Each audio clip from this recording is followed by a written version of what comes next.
tá seguindo o caminho para... Dá para se entender a cabeça de Lúcifer, qual é o caminho que ele está seguindo? Na verdade, ele vai querer com que o homem se afaste de Deus. Quanto mais gente se afasta. Tipo assim, eu sei que eu tô lascado, evidente que ele sabe, né? A criatura não é maior que o Criador, mas eu vou levar o máximo de gente comigo, né? Porém, o amor de Deus, ele é muito maior que a gente pode imaginar, né? Então, assim, quando a gente imagina que 1/3 dos anjos foram lançados para a Terra, a gente sempre se pauta na população terrestre, cerca de 8 bilhões de pessoas. Só que nós estamos falando de uma dimensão celestial. A Terra é poeira cósmica em relação à dimensão de espaço. Hoje o que a gente enxerga do universo observável é só 4%. A gente não sabe nada de matéria escura e tudo mais. Tem muito mistério ainda. Só 4% a gente enxerga. Então, eu imagino, nessa dimensão espiritual, são trilhões e trilhões de demônios. Então, eles estão aqui, mas em outras dimensões. Então, no mesmo espaço, mas em dimensões diferentes. Como eu e minha sombra estamos aqui em dimensões diferentes. Eu tridimensional, a sombra bidimensional. Então, estamos em dimensões como um prédio. Cada um está no andar, mas no mesmo espaço físico. Então, eles estão aqui presentes.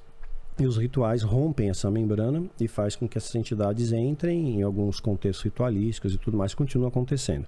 Agora, olha como o amor de Deus é. Isso eu gosto sempre de enfatizar. Assim como Deus, ele coloca a parábola do filho pródigo, que por livre e espontânea vontade se afastou do pai, foi uma escolha, e o pai permitiu. E ele se arrebentou e voltou, e recebeu perdão. Né? O bandido da cruz, né? Recebeu perdão ali, no pior dia da vida dele, né? O pior dia da vida dele. Hoje você vai estar comigo no paraíso. E curioso, quem relata isso é só Lucas. João, que estava ao pé da cruz, escutou e não relatou, né? Lucas, sim. Achou importante, colocou, e a gente tem esse dado. Então, você vê que o amor de Deus, ele te alcança no último minuto até. Então, eu creio que o plano de Deus, não existe essa história de inferno eterno, né? Porque isso é diametralmente oposto ao amor de Deus. Quer dizer, você pisa na bola, a gente vive 70 anos, 50 anos, aí de repente você é condenado por um erro que você fez aqui para a eternidade. Isso foi um erro de tradução, viu? Do grego, né? Porque a Bíblia foi escrita em grego, hebraico e aramaico.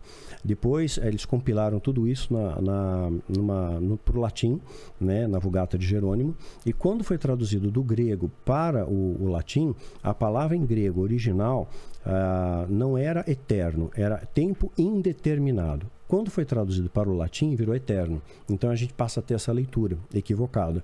Eterno, o que é estranho. Aí é um Deus mau, né? Quer dizer, aqui a gente tem uma dosimetria de pena, imagina Deus não vai ter também. Então, e a Bíblia valida isso. Acho que é 2 Pedro, Jesus ele desce no Hades, desce no inferno, para pregar os espíritos em prisão.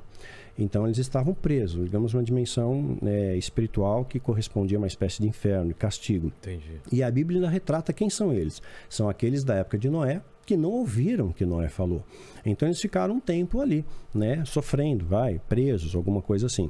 E o libertador não ia descer lá para tripudiá-los, né? O libertador vai para libertar, né? Então, a gente não, agora, temporalmente, nós não temos ideia de quanto isso representa. Para a gente, a Bíblia fala que 1000 anos é um dia 1000 anos. O tempo, aqui o nosso tempo é medido pela rotação, translação da Terra, distância ao Sol e tudo mais.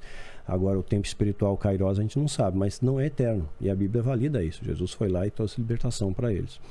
Então, esse nosso inferno eterno não existe. E o que é o inferno para você?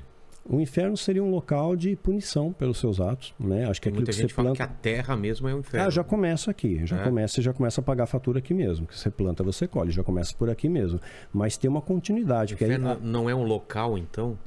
Eu creio que é um local numa camada espiritual. É uma camada espiritual, sim, que você vai sofrer as consequências que você fez aqui, né? Se você não tem arrependimento, se você não confessou o pecado, se você conhece o certo, a verdade, ensina a mentira, por exemplo, que lamentavelmente muitos pastores até fazem isso para lucrar, para ganhar dinheiro, eram profissionais da fé. Né? Até na época de Jesus, os fariseus ganhavam grana. Quando Jesus vai lá e chuta a mesa dos cambistas no templo, havia anuência dos fariseus, porque eles ganhavam uma comissão com aquilo. Então, o templo foi destruído e não foi mais reconstruído. Então, por isso que a Bíblia retrata que hoje nós somos templo do Espírito Santo. Onde 2 ou 3 estiverem reunidos, ali Jesus está. Então, você está numa parede cercada de tijolos com aglomerado de gente, não quer dizer que você seja um cristão. Né? As pessoas às vezes vão pela balada, vão porque querem ser prósperas, prósperos, né? É isso que atrai, né? É a mesma coisa que o satanismo faz. Olha que o diabo é sutil, né? Ele é inteligente. Muitas pessoas procuram o satanismo que querem ser ricas, prósperas e famosas. Hoje vão na igreja pelo mesmo motivo. Né? É interesse, não é amor. Mudou, né? Não é amor. Então o amor tem se esfriado, sim. Hoje é mais difícil. E o inferno, os demônios estão lá? Existem demônios que estão aprisionados, né? Isso eu explico melhor também na história de Mitri, mas tem demônios que estão aprisionados. E a Bíblia dá chancela disso. Tem um texto bíblico em Apocalipse que fala que tem uma entidade chamada Abaddon, que seria o destruidor, e ele está preso, ele está num poço. Ele está preso. Só que aí o que é interessante é que as pessoas acham que ele vai sair aleatoriamente. A Bíblia diz que um anjo vem, um anjo a mando de Deus, ele tem a chave do poço, ele liberta Abaddon. Então Deus está permitindo que aquele demônio seja liberto.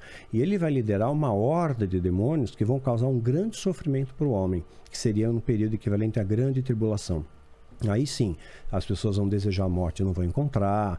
Eles têm picados como ferrões de escorpião, que é uma dor lancitante, que a gente nem imagina como que é isso.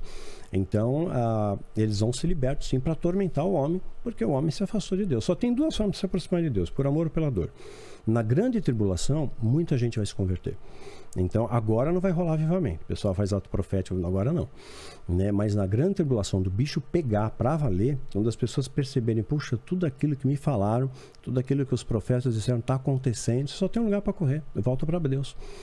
E Apocalipse capítulo 7, ele fala sobre isso, diz que havia uma grande multidão, né, que ninguém podia contar, infinita, com vestes brancas e palma nas mãos. Agora é interessante que hoje, fazendo até um paralelo, a polícia militar hoje sabe quantas pessoas tem na Vila Paulista. Então eles fazem uma conta, só que lá nessa dimensão espiritual, os anjos, que são muito mais inteligentes do que nós, eles não conseguem calcular um número. Né? Então você vê que é um número muito grande de gente. Ninguém podia calcular. Aí um pergunta para o outro, e aí? Onde veio tanta gente? Aí um ancião pega e fala, vieram da grande tribulação. Então na grande tribulação, sim, vai ter muita gente que vai se converter. É o amor de Deus, vai reunir todos os seus filhos de volta.